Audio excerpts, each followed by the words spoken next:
Back on January 5, 2007, LeBron James scored 8 points in a win over the Bucks. That was the last time he failed to crack double digits.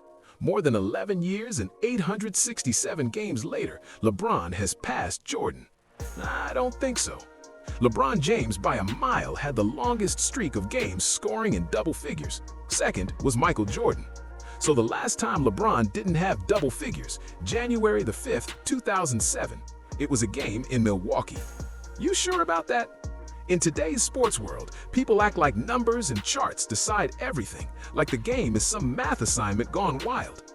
And with everyone chasing flashy stats for attention, we're seeing more random, meaningless records being treated like breaking news. Take LeBron James and this so-called 10-point streak. LeBron James, by a mile, had the longest streak of games scoring in double figures. This record is the definition of a cherry-picked stat that nobody was talking about until recently. Well, let me correct that. LeBron fans care, and LeBron himself definitely cares, because it keeps boosting his name and his all-time narrative. But let's slow that down real quick. LeBron's 10-point streak only counts regular season games, nothing more. And if you look at how media pages and social platforms frame it, you'd think this streak covered everything from day one to yesterday with no exceptions at all. But here's the twist. They leave out one major detail on purpose. They never mention that postseason games are excluded, and that silence is wild. They post these graphics and hype videos like it's the full story, but not once did they say the streak ignores playoff games. Why hide that? So the last time LeBron didn't have double figures, January the 5th, 2007, it was a game in Milwaukee. You sit on a throne of lies. Championship rings, he's got gold medals, he's got NCAA championships, he's got MVPs. He's not going to care about the 8 points. So he met with the media and agreed. It was 2 for 10 against Indiana. Had 6 points. He said, you did the right thing tonight. You did the right thing tonight. I don't care about the points, but I needed to know that you believe in me. So he had 6. Okay. And then went out and had 51, 45. The answer is simple. The real number one in consecutive 10-point games, when you count every single game, including the playoffs, is actually Michael Jordan with 1,041 straight games. His streak ran from 1986 all the way to 2001, and everything counted. That's the real record, and it's not even close. So when you look at LeBron's version, it ends up being the most LeBron-type stat ever. Scoring 10 points is a super low bar for a superstar, and the record sounds bigger than it actually is. And as usual, some fans start twisting things, dodging context and leaving out whatever doesn't help their angle. And here's the kicker.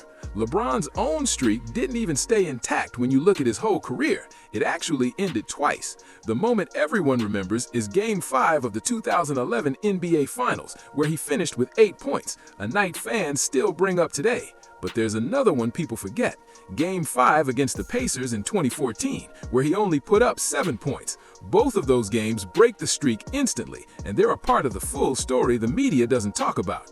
So now you've got 2 clear examples in just 4 years where LeBron dropped under 10 points, 8 against the Mavericks and 7 against the Pacers. That alone already cracks the whole narrative wide open.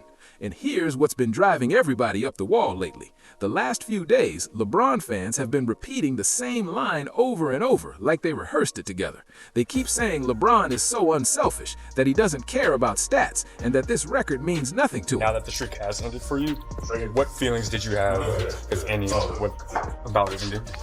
None. But he wants to keep it going. Flashback. Getting bottled up with Thomas, using his hands to get away. Boy, Thomas is just... LeBron James inside as Nance set up that brick wall.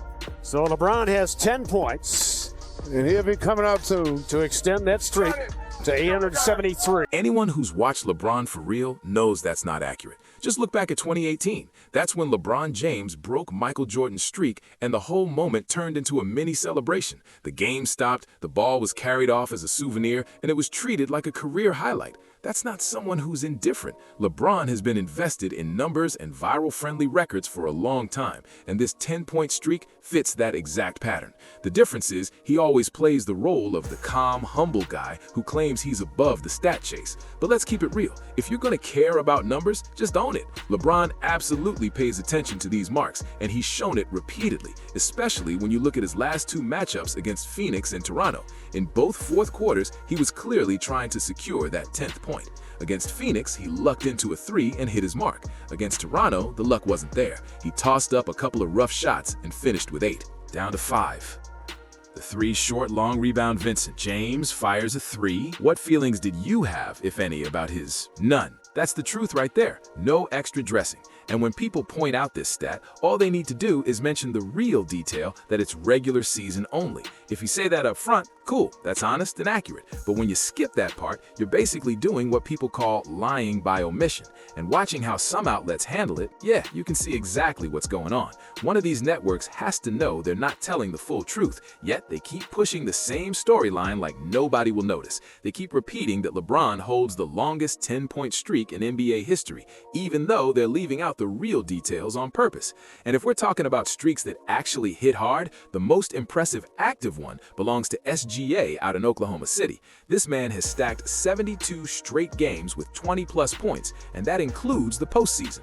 Right now, that run sits 7th all-time in NBA history, and the only names ahead of him are Kareem, Jordan, Elgin Baylor, Oscar Robertson, and Wilt Chamberlain. Straight legends. And SGA could pass almost all of them this season, except Wilt, who's basically untouchable when it comes to record books. And speaking of streaks, rewind to 2018 when LeBron scored 10-plus points and broke Jordan's record. Another guy was cooking up something way tougher at the exact same time. James Harden was in the middle of a wild run, 30-plus points in 32 straight games. Hitting 30 compared to hitting 10, that's not the same lane at all. It's 3 times the challenge. Now, let's pause Stephen A. Smith real quick, because his whole breakdown leads to another storyline tied to LeBron. Because he was willing to make the right play. And last night, that was the right play. Give a damn about double-digit scoring or whatever. He could do that in his sleep. The famous slogan, make the right play. The media has been repeating that line for over a decade, and honestly, it fits LeBron perfectly because it gives him the most comfortable lane possible. If he passes and the teammate scores, he gets praised for making the right play. If he passes and the teammate misses, LeBron still gets labeled the good teammate who trusted his guy. Long sets the pick. LeBron turns the corner, plays it back out to Carmelo, resets, shoots, misses on it. Butler reaches cross court. It's off the mark on this trip down. If they don't score, they're in trouble. Picked by Chandler, LeBron forces his way in. Kongwo post 3 is in trouble.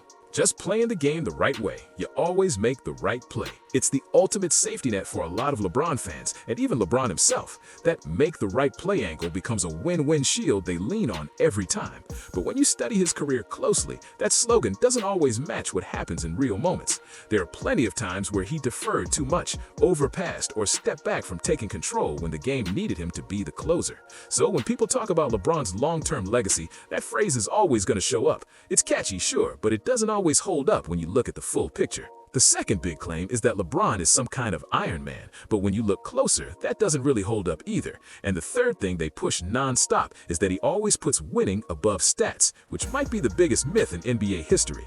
His whole legacy keeps getting rewritten in real time, shaped by slick narratives, media spin, and a whole lot of selective memory. What makes it even wilder is how many fans fall for it. They buy into these stories because the media presents them like facts, and social platforms blast the same message until it feels real. The 10-point streak is the perfect example of how fast a misleading stat can become a headline that everybody repeats without checking.